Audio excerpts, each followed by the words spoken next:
Alam mo ba, ang Chinese New Year o mas kilala rin bilang Chinese Lunar New Year ay isang mahalagang tradisyon at selebrasyon ng mga Tsino. Ito ay nagsimula mahigit 3 hanggang 4,000 taon na ang nakalilipas at itinuturing itong isa sa mga pinakaunang tradisyon ng pagdiriwang ng bagong taon sa buong mundo.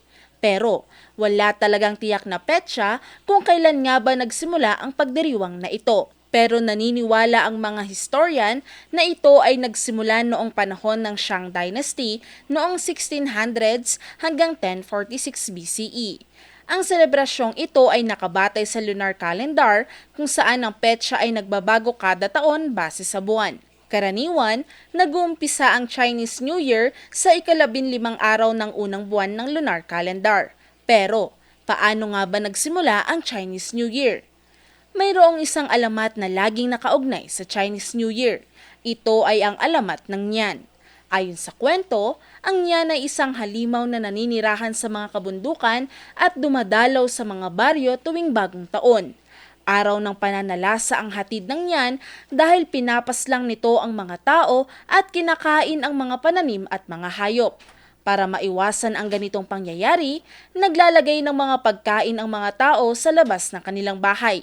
Hanggang sa isang araw, natuklasan ng mga tao na takot ang Nian sa malalakas na ingay, maliwanag na ilaw at sa kulay na pula. Mula noon, tuwing bagong taon, nagkakaroon ng mga pagdiriwang kung saan ang mga tao ay nagsusuot ng pula, nagpapaingay gamit ang mga paputok at nagpapailaw ng mga lantern para itaboy ang Nian.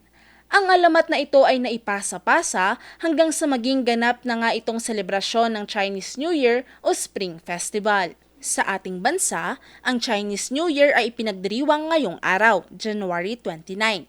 Layo nitong bigyang pugay ang malalaking ambag ng Filipino-Chinese community sa kultura, kasaysayan at ekonomiya ng bansa.